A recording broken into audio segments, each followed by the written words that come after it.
The sun beat down on the dusty road as Sister Maria gripped the steering wheel of the convent's old van with a worried look. She was transporting a small supply of goods bound for a charity project in a remote town. It was an important trip, and time was of the essence. However, the engine began to cough ominously. Moments later, with one final jolt, the van came to a complete stop. Sister Maria stepped out, watching the smoke rising from the hood with a mix of anger and determination. After a few moments of thought, she decided to push the car to the closest repair shop, visible in the distance along the road. It wasn't an easy job, but Maria was not a woman who gave up easily. Finally, she arrived in front of a rusted sign that read, "Marcos Garage, Repairs and More." The sound of a bell announced her arrival. Inside, a young guy with a grease-streaked face and a cocky attitude turned toward her. "Well, this is a surprise," Marcos said with a goofy smile. "You don't see a nun in a place like this every day." Maria, accustomed to handling unusual events, answered calmly. "Good morning. Our van broke down a little ways back. We need help to reach the goal." Marco approached, examining the car with a critical eye. "This thing's a real piece of junk," he said frankly. Then, with a tone that veered between teasing and fascinated, he added, "Didn't expect nuns to drive, let alone take on such bold trips." Maria offered a faint smile. "When there's a job to be done, there are no limits."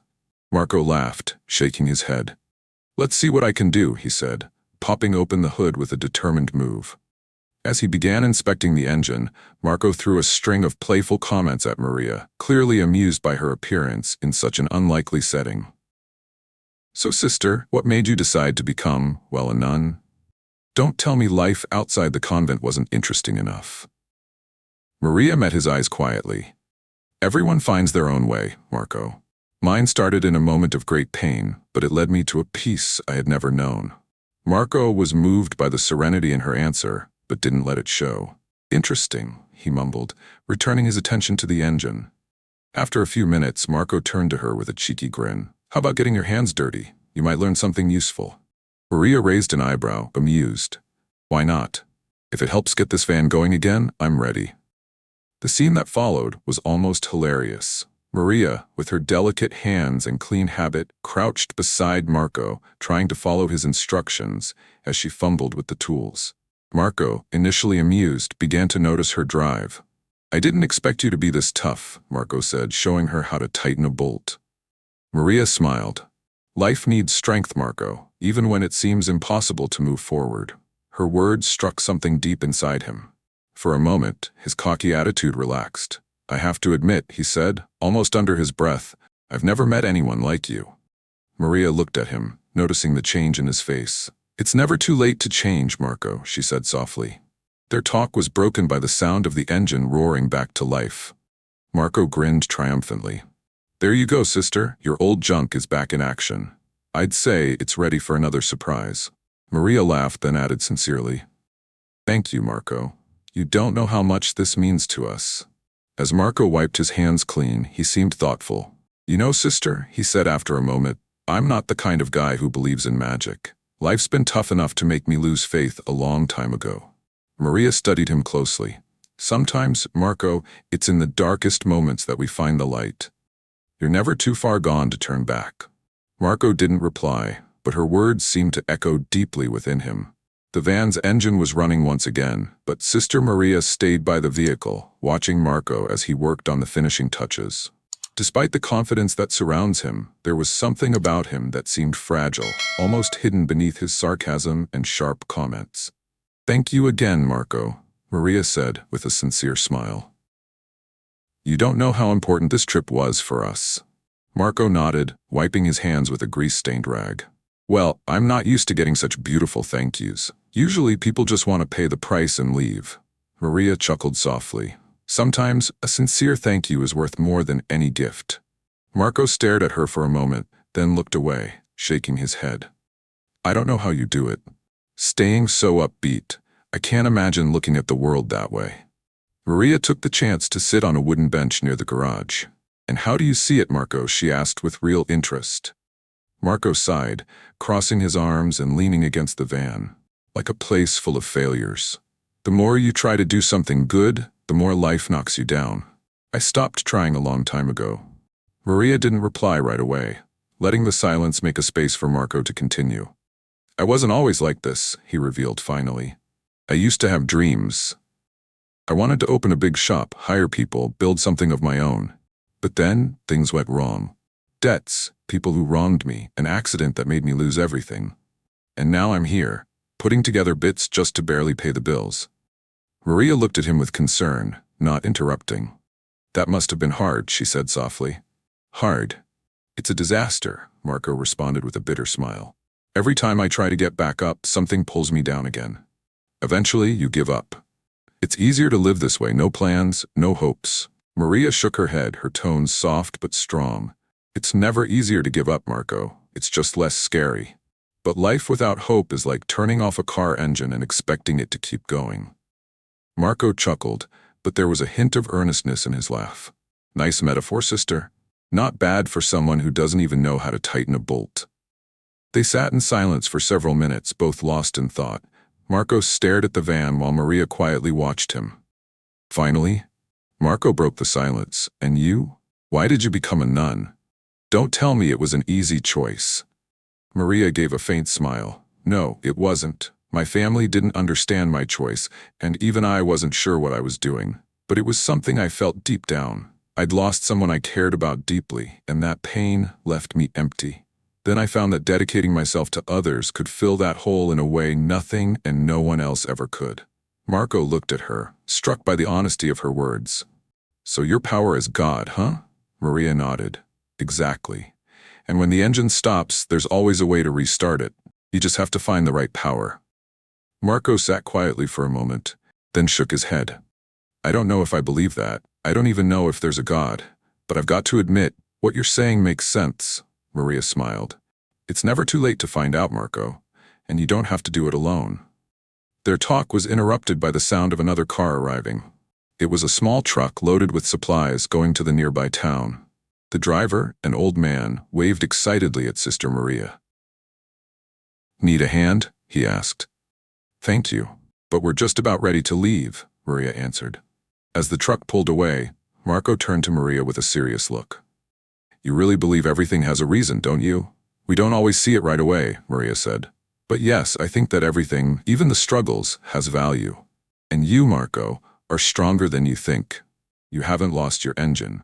You just need to know how to restart it. Marco smiled barely, brushing his brow as if trying to shake off a thought. Maybe you're right. Or maybe you're just good at saying the right things. Either way, thank you for listening.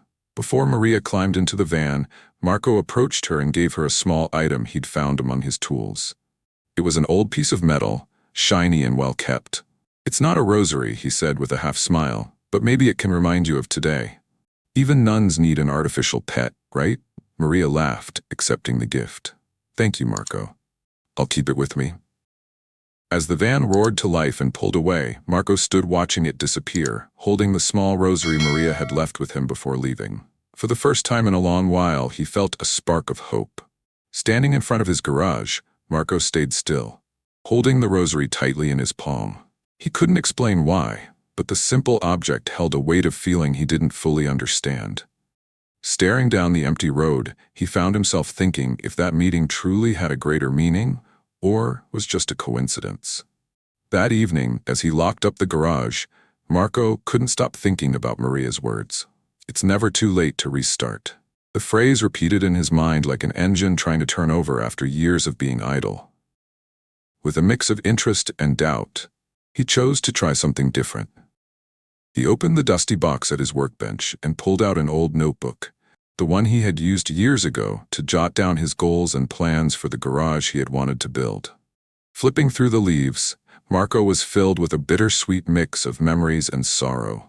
Every project, every sketch, and every idea reflected a part of himself that he had abandoned when life took an unexpected turn. But as he stared at those words, he also felt a tiny spark of hope. If I can fix broken tools every day, he mumbled to himself, maybe I can fix myself too. In the days that followed, Marco began making small but important changes. Instead of focusing solely on quick, badly paid fixes, he started spending more time with his customers, listening to their stories and trying to help beyond the technical work. He also made a bold choice to contact an old supplier and restart a project he had abandoned years ago, special tools that would make his garage more efficient. It's a risk, he thought, but what's the point of life if you don't even try to improve? One day, while working on a particularly tricky engine, he heard the bell jingle at the garage door.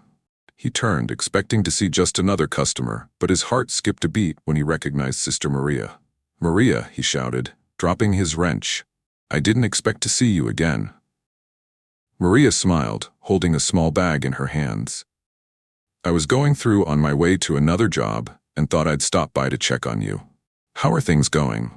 Marco walked over. His face lit up with a real smile. "Better, I think. I've started rethinking what I really want to do with this place. And you know what? You were right. It's never too late to start over." Maria studied him closely, noticing the change in his stance and tone. "I'm glad to hear that, Marco. Sometimes all it takes is a spark to start a new fire." Marco nodded, then paused, looking at her with a more serious face. "I have to tell you something. I'm not sure I've found my way back to believing in God, but that rosary you left with me, I carry it everywhere. I don't know why, but it gives me a sense of calm. Like I'm not completely alone." Maria smiled, putting a hand on Marco's shoulder. "It doesn't matter what you call it, Marco. Faith can take many forms. What's important is remembering that you're never truly abandoned." Before Maria left, Marco pulled out the notebook he had started using again. He showed it to her with a touch of pride. "These were my dreams once. I thought I'd lost them, but now I'm trying to bring them back to life. And you know what? You're the reason I believe it's possible." Maria looked at him with eyes full of approval. "I didn't do anything, Marco. You found the strength within yourself. I just lit a spark. Now it's up to you to keep the light burning." After that meeting, Marco poured himself fully into his idea. Over time, he turned his basement into not just a workplace, but a hub for helping the community. He began giving free mechanics lessons to struggling kids and repairing cars for those who couldn't afford it. Whenever someone asked why he did it, he would smile and simply say, "Because every engine, no matter how broken, can be fixed." A year later, Marco got a letter from the nuns. It was signed by Sister Maria, thanking him for inspiring others to follow his example. Attached to the letter was a small wrench-shaped pendant, etched with the words, "Faith and commitment are the best tools." Marco hung the charm next to the rosary, giving it a place of honor in his shop. Every time he looked at it, he was reminded of the meeting that had changed his life and how a simple nun had taught him the value of hope and determination. Every life, like every engine, can be fixed with the right amount of patience, faith, and devotion. Sometimes, all it takes is one encounter to ignite a spark and totally change our path. Subscribe to our channel and turn on the bell notification for more stories like this, and give this video a thumbs up. Click on this next interesting story.